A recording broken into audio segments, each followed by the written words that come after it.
Martin Shkreli, the former hedge fund executive who became a symbol of Wall Street greed and excess after his company purchased a life-saving medication and hiked up its price hundreds of times over, has been released early from prison in the U.S. Shkreli left the Allenwood minimum security U.S. prison on Wednesday, local time, and is being transferred to a halfway house under the supervision of the U.S. Federal Bureau of Prisons, according to statements from his lawyer and a prison bureau spokesman. I am pleased to report that Martin Shkreli has been released from Allenwood prison and transferred to a Bureau of Prisons halfway house after completing all programs that allowed for his prison sentence to be shortened, his lawyer, Ben Brafman, said in a statement. Images of Shkreli, one inside a vehicle and one inside a restaurant, were posted on Twitter by Edmund Sullivan, who wore a shirt emblazoned with the words "Free." Brafman said he has encouraged Shkreli not to make any statements to the media while he is in the halfway. Donald Murphy, a spokesperson for the U.S. Federal Bureau of Prisons, said Shkreli will remain in the halfway house until mid-September. Murphy did not answer questions with respect to which specific programs facilitated his client's transfer to a halfway house, citing Shkreli's privacy, and he added,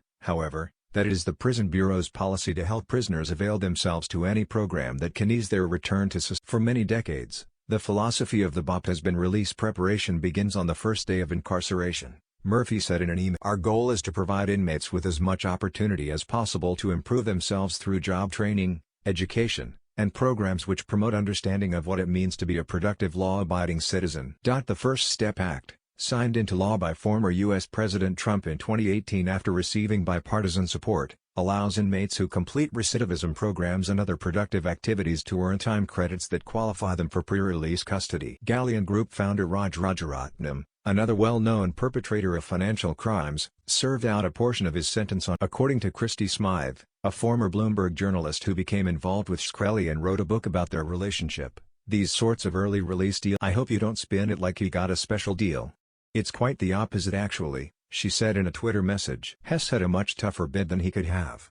This home confinement/halfway house portion is much less than similarly situated people tend to get. Shkreli, who gained notoriety as the Pharma bro executive who raised the price of the AIDS drug Daraprim by 5,000%, had been serving out his sentence at the low-security prison since his 2017 conviction for defrauding investors. Shkreli built close relationships with well-heeled Wall Street investors as he worked to build his hedge fund, but prosecutors said he lied to them as he raised money for two of his hedge funds, MSMB Capital and MSMB. Prosecutors said he launched a multi-year scheme to loot other enterprises he founded in order to repay investors and hide his failed stock bet. For years, Shkreli told lie after lie in order to steal his investors' money, manipulate the stock market and enrich himself, U.S. Attorney Richard P. Donahue said upon his 28. His attorneys had implored the court to show leniency at sentencing, portraying Shkreli as a misunderstood man who suffered from depression and anxiety. They argued that he had not harmed vulnerable people, but rather that his victims were rich investors who ultimately made a healthy. He was banned from ever working in the pharmaceutical industry again,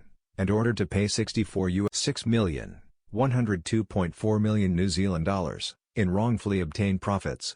Vira, the company he used to acquire Daraprim, agreed to pay as much as $40 million to settle price gouging allegations brought on by the U.S. Federal Trade Commission and SEP. They alleged that Shkreli not only raised prices at staggering levels, but also worked to prevent generic drug companies from entering the market for Daraprim by restricting access to the quantity needed for testing, and by working to limit access to a key ingredient needed for the drug's manufacture. Shkreli's trial and congressional testimony fed into a public spectacle as he smirked his way through interviews and public appearances. He was repeatedly kicked off Twitter as his antics stoked viral media attention. At one point, a judge chastised him for speaking with reporters in a place where jurors could overhear. His bail was revoked in 2017 following his conviction when he offered his Facebook followers $5,000 for a strand of Hillary Clinton's hair. He later said the bounty was meant to be a joke. After he was imprisoned, the U.S. government sold an exclusive Wu-Tang Clan album he owned to an unnamed buyer to satisfy a debt he owed.